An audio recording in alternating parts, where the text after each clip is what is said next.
আজ আমরা আলোচনা করব পুরুষের পোস্টেড কি এবং পোস্টেড বড় হলে কি কি উপসর্গ দেখা যায়, পোস্টেড গ্রন্থি কি কারণে বড় হয়, পোস্টেড বড় হলে যৌন ক্ষমতার উপরে কি কি প্রভাব ফেলে এবং এর হোমিওপ্যাথি মেডিসিন, তার খাবার নিয়ম এবং ঘরোয়া প্রতিকার সম্পর্কে। তার আগে ভিডিওটি না টেনে সম্পূর্ণ দেখুন এবং যদি চ্যানেলটি সাবস্ক্রাইব না করা থাকে তাহলে নতুন নতুন স্বাস্থ্য টিপস পেতে চ্যানেলটি অবশ্যই সাবস্ক্রাইব করুন। আসুন শুরু করা যাক। পোস্টেড কি? পোস্টেড এমনই একটি অঙ্গ যা পুরুষের শরীরের গুরুত্বপূর্ণ হলেও অনেকেই এর সম্পর্কে সচেতন নন। পোস্টেড হলো একটি ছোট আকারে প্রায় আখরোটের মতো একটি গ্রন্থি যা শুধুমাত্র পুরুষদের শরীরেই থাকে। এটি মূত্রথলির ঠিক নিচে অবস্থিত এবং ইউরেথ্রা নামক মূত্রনালীটির চারিপাশে ঘিরে থাকে।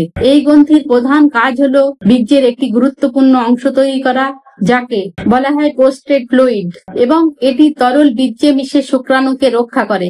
বয়স বাড়ার সঙ্গে সঙ্গে পোস্টেড গ্রন্থির আকারও ধীরে ধীরে বড় হতে থাকে এবং অনেক ক্ষেত্রে এই বৃদ্ধিটা স্বাভাবিক হলেও কখনো কখনো এটি সমস্যা তৈরি করতে পারে, যাকে বলা হয় বিপিএইচ অর্থাৎ বিনাইন পোস্টেড হাইপারপ্লাসিয়া।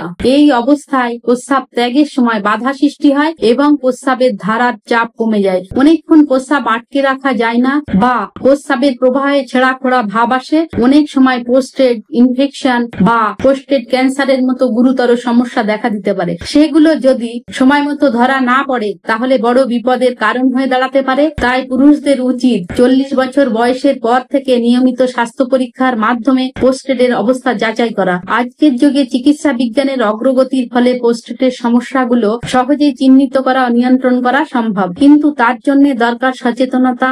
এইবারে আমরা জানবো পোস্টেড বড় হয়ে গেলে কি কি উপসর্গ দেখা দেয়। যখন একজন পুরুষের পোস্টেড গ্রন্থি স্বাভাবিকের চেয়ে বড় হয়ে যায় তখন তার শরীরে বেশ কিছু গুরুত্বপূর্ণ উপসর্গ ধীরে ধীরে প্রকাশ পেতে থাকে। সেগুলোর শুরুতে ছোটখাটো মনে হলেও পরে বড় সমস্যার রূপ নিতে পারে। সবচেয়ে সাধারণ উপসর্গটি হলো মূত্রত্যাগে অসুবিধা। পোস্টেড যখন বড় হয় তখন তা ইউরেথ্রা বা মূত্র নালীর উপর চাপ সৃষ্টি করে, ফলে প্রস্রাব ত্যাগের সময় বেগ থাকা সত্ত্বেও প্রস্রাব বের হতে চায় না অথবা খুব ধীর গতিতে বের হয়। অনেক সময় প্রস্রাব থেমে থেমে হয়, কিছুটা যায় তারপর আটকে যায়, আবার কিছুক্ষণ পর আবার শুরু হয়, যা অত্যন্ত অস্বস্তিকর একটি অভিজ্ঞতা। দিনের বেলায় অনেকবার প্রস্রাবের বেগ অনুভব হতে পারে, কিন্তু প্রতিবারই পুরোপুরি প্রস্রাব ত্যাগ হয় না, মনে হয় কিছু থেকে গেছে। বিশেষ করে রাতে ঘন ঘন ঘুম ভেঙে প্রস্রাব করতে যেতে হয়, যাকে বলা হয় ইনজুরিয়া, যা রাতের ঘুম নষ্ট করে এবং দীর্ঘমেয়াদে শরীরের উপর বিরূপ প্রভাব ফেলে। অনেক পেশেন্ট অভিযোগ করেন প্রস্রাবের শেষে জ্বালা পোড়া, চাপ বা অল্প ব্যথা অনুভব হয়। কখনো কখনো হঠাৎ করেই প্রস্রাব আটকে যায়, নিচের পেট শক্ত হয়ে যায়। একে বলা হয় অ্যাকিউট ইউরিনারি রিটেনশন, যেটি একটি মেডিকেল এমার্জেন্সি এবং তৎক্ষণাৎ চিকিৎসা না পেলে কিডনি পর্যন্ত ক্ষতিগ্রস্ত হতে পারে। আরো একটি লক্ষণ হলো প্রস্রাবের পরে মনে হয় মূত্রথলি পুরোপুরি খালি হয়নি, কিছুটা থেকে গেছে এবং সেই অনুভূতি সারাদিন অস্বস্তি তৈরি করে। কোনো কোনো ক্ষেত্রে পোস্টেডের কারণে যৌন ক্ষমতা প্রভাবিত হতে পারে, যেমন ইরেকটাইল ডিসফাংশন বা সেক্সুয়াল ইচ্ছার হ্রাস। যদিও এগুলো সবসময় পোস্টেড বড় হওয়ার সরাসরি উপসর্গ নয়, তবে দীর্ঘদিনের সমস্যা থেকে এই রকম জটিলতা তৈরি হতে পারে। তাই উপসর্গগুলো যদি কারোর মধ্যে ধীরে ধীরে দেখা দিতে শুরু করে তাহলে একে হালকা করে মোটেও দেখা উচিত নয়। পোস্টেড গ্রন্থি কি কারণে বড় হয়ে যায়? পোস্টেড গ্রন্থি বড় হয়ে যাওয়ার বিষয়টি একেবারেই হঠাৎ ঘটে না, এটি ধীরে ধীরে গঠিত হয় এবং এর পেছনে রয়েছে একাধিক কারণ, যার মধ্যে সবচেয়ে বড় কারণ হলো বয়স।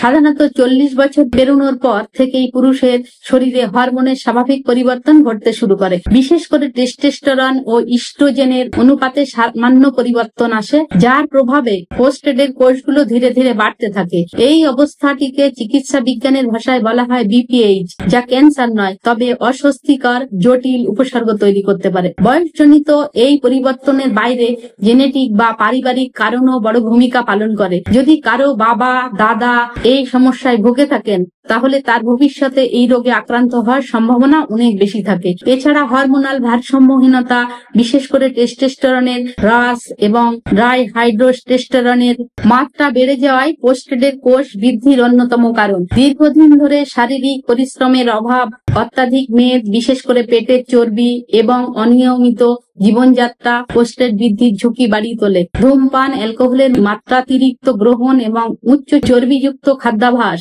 যেমন লাল মাংস বেশি খাওয়া এগুলো পরোক্ষভাবে প্রোস্টেটকে ক্ষতিগ্রস্ত করে। কিছু গবেষণায় দেখা গেছে দীর্ঘ সময় বসে কাজ করা বা কম জল খাওয়া এবং দীর্ঘ সময় ধরে প্রস্রাব আটকে রাখা প্রোস্টেটের উপর অতিরিক্ত চাপ সৃষ্টি করে, যা ধীরে ধীরে তার আকারে বাড়িয়ে তোলে। উপরন্তু দীর্ঘমেয়াদী ইউরিনারি ইনফেকশন বা মূত্রনালীর প্রদাহ প্রোস্টেটের গঠন পরিবর্তনে ভূমিকা রাখতে পারে। সব মিলিয়ে বয়স, হরমোন, জীবনধারা ও পারিবারিক ইতিহাস, এই চারটি দিক মিলেই প্রোস্টেট বড় হওয়ার মূল কারণগুলো গঠন করে। প্রোস্টেট বড় হলে যৌন ক্ষমতার উপরে কি কি প্রভাব পড়ে? প্রোস্টেট গ্রন্থি শুধুমাত্র মূত্রতন্ত্রের সঙ্গে জড়িত নয়, এটি পুরুষের যৌন স্বাস্থ্যের সঙ্গে গভীরভাবে যুক্ত। অনেকেই জানেন না প্রোস্টেট গ্রন্থি থেকে তৈরি হয় সেই তরল বা বীর্যের বড় একটা অংশ গঠন করে এবং সেটি শুক্রাণুকে গতি ও সুরক্ষা দিতে সাহায্য করে। তাই যখন এই প্রোস্টেট অস্বাভাবিকভাবে বড় হয়ে যায় তখন শুধু প্রস্রাবের সমস্যাই নয়, যৌন জীবনেও একাধিক অস্বস্তিকর পরিবর্তন দেখা দিতে পারে।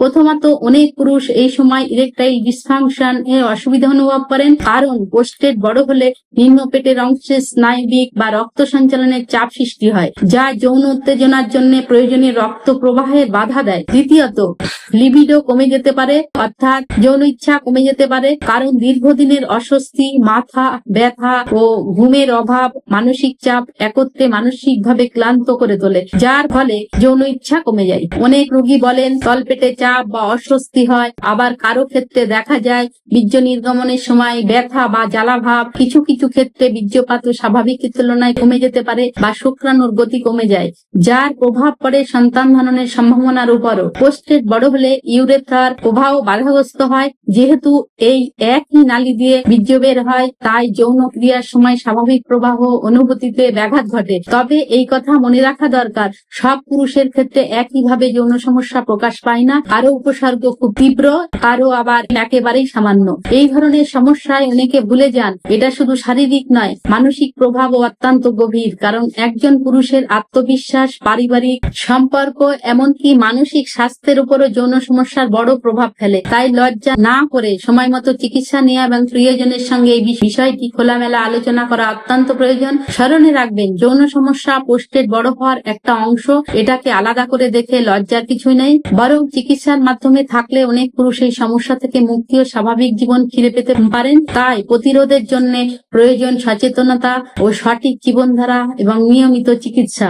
এবার আসুন আমরা জানি প্রোস্টেট বড় হয়ে গেলে হোমিওপ্যাথি মেডিসিনের কথায়, খাবার নিয়ম ও ঘরোয়া প্রতিরোধের উপায়। প্রোস্টেট বড় হয়ে গেলে অনেকেই সারা জীবনের জন্য ঔষধ খেতেই থাকেন বা অপারেশনের কথা ভাবেন, অথচ হোমিওপ্যাথিতে এমন কিছু কার্যকর মেডিসিন আছে যা উপসর্গ অনুযায়ী সঠিকভাবে প্রয়োগ করলে রোগীর কষ্ট অনেকটাই কমে যায় এবং অপারেশনের দরকারও পড়ে না। এর মধ্যে প্রথম ও অন্যতম গুরুত্বপূর্ণ ওষুধটি হলো সেবালস্যারুলেটা মাদার টিংচার।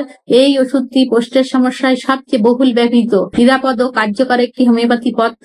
ডোজ ও নিয়ম: প্রতিদিন 2 থেকে 3 বার 10 ফোঁটা করে আধা কাপ কুসুম গরম জলে মিশিয়ে 30 মিনিট আগে খেতে হবে। এটা কেন খাওয়া হয়? এটি প্রোস্টেট কোষের অস্বাভাবিক বৃদ্ধিকে রোধ করে এবং প্রস্রাবের প্রবাহ উন্নত করতে সাহায্য করে। কোনিয়াম ম্যাকুলেটাম 30 অথবা 200C। যদি রোগীর প্রস্রাব শুরু হতে দেরি হয়, চেপে রাখতে হয় এবং বয়সজনিত কারণে সমস্যা দেখা দেয়, তাহলে কোনিয়াম খুবই উপযোগী। হালকা উপসর্গ থাকলে কোনিয়াম 30 দিনে 2 বার, সকালে ও রাতে 2 ফোঁটা করে জিভে ফেলে খেতে হবে। উপসর্গ বেশি হলে কোনিয়াম 200 সপ্তাহে 2 দিন, সকালবেলা খালি পেটে 4 ফোঁটা করে দেয়া যেতে পারে। এটি বারবার খাবেন না, হাই পোটেন্সিতে বিরতি দিয়ে খাওয়া হয়, তাই চিকিৎসকের পরামর্শ নেওয়া ভালো। চিমাফিলা অমব্রেলাটা মাদার টিংচার। যাদের প্রস্রাব একেবারেই আটকে যায় বা অনেক চাপের পর অল্প অল্প করে আসে, নিচের অংশ জ্বালাপোড়া করতে থাকে, তাদের জন্য চিমাফিলা অত্যন্ত কার্যকর। দিনে 2 বার 10 ফোঁটা করে আধা কাপ গরম জলে মিশিয়ে খেতে হবে। খাবার 30 মিনিট আগে খাওয়া শ্রেয়।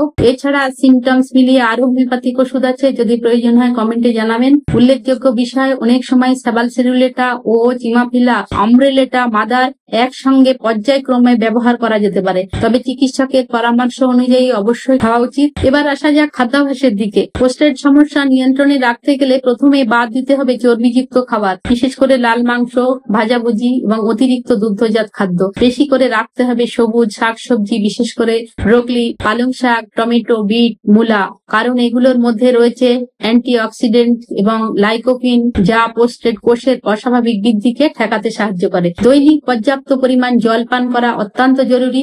তবে রাতে শোবার 2 ঘন্টা আগে জল খাওয়া কমিয়ে দিতে হবে, না হলে ঘন ঘন প্রস্রাবের বেগের ঘুমের ব্যাঘাত ঘটতে পারে। ক্যাফিন এবং অ্যালকোহল এই দুইটি পোস্টেডের শত্রু, যা কফি ও মদ্যপান যতটা সম্ভব কমানো উচিত, কারণ এগুলো পোস্টেডকে উত্তেজিত করে এবং মূত্রনালীতে প্রদাহ সৃষ্টি করতে পারে। এবার বলি ঘরোয়া প্রতিরোধমূলক পদ্ধতি নিয়ে। প্রথমেই গুরুত্ব দিতে হবে নিয়মিত ব্যায়ামের উপর, বিশেষ করে পেটের ও কোমরের নিচের অংশের ব্যায়াম, যেমন হাঁটা, স্কোয়াট, ক্যাজুয়াল এক্সারসাইজ। এগুলো মূত্রথলি ও পোস্টেডের পেশিকে শক্তিশালী করে এবং প্রস্রাব নিয়ন্ত্রণে সাহায্য করে। দীর্ঘক্ষণ বসে থাকা এড়িয়ে চলতে হবে, কারণ এটি পেলভিক অঞ্চলে রক্ত চলাচল কমিয়ে দেয়, ফলে পোস্টেড আক্রান্ত হয়। গরম জলে বসে থাকা অনেকটা আরাম দেয় এবং পোস্টেডের উপর চাপ কমায়। এছাড়া নিয়মিত রসুন, কাঁচা হলুদ ও মেথি বীজ ভেজানো জল খাওয়া দারুণ উপকারী, কারণ এরা দেহের প্রদাহ কমায় এবং ইউরিনারি সিস্টেমকে সুস্থ রাখে। আর সবচেয়ে বড় কথা, বয়স 40 পেরোলে বছরে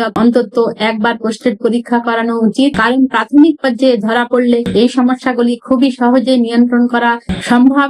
শেষ কথা একটাই, পুরুষের পোস্টেড একটি ছোট্ট অঙ্গ হলেও এর প্রভাব কিন্তু অনেক বড়। অনেক সময় আমরা অল্প কিছু উপসর্গকে গুরুত্ব দিই না, ভাবি এ তো স্বাভাবিক, বয়স হচ্ছে তো, কিন্তু এই ছোট ছোট সমস্যা একসময় বড় বিপদের কারণ হয়ে উঠতে পারে। পোস্টেডের অসুখ কোনো লজ্জার বিষয় নয়, বরং সচেতনতা, সঠিক চিকিৎসা ও নিয়মিত জীবনযাপনের মাধ্যমে এটি অনেকটাই প্রতিরোধযোগ্য ও নিয়ন্ত্রণযোগ্য। হোমিওপ্যাথি আমাদের এমন একটি শক্তিশালী পথ্য দেয়, যা পার্শ্ব প্রতিক্রিয়া ছাড়াই ধীরে ধীরে পোস্টেডের আকার ও উপসর্গ নিয়ন্ত্রণে রাখতে পারে। কিন্তু সত্য একটাই, সেটা যেন উপসর্গ অনুযায়ী একজন অভিজ্ঞ হোমিওপ্যাথি চিকিৎসকের পরামর্শ নিয়ে গ্রহণ করা হয়। মনে রাখবেন, স্বাস্থ্য কোনো একদিনে খারাপ হয় না, যেমন করে সুস্থতা একদিনে আসে না। প্রতিদিন একটু একটু করে সচেতন হলে ভবিষ্যতে নিজেই অনেক সহজ হয়ে যায়। তাই পোস্টেড নিয়ে লজ্জা নয়, সচেতনতা গড়ে তুলুন, নিজের জন্য, পরিবারের জন্য, সুস্থ জীবনের জন্য। আজকের আলোচনা এখানেই শেষ করছি। যদি ভিডিওটি ভালো লাগে লাইক, কমেন্ট, শেয়ার করুন।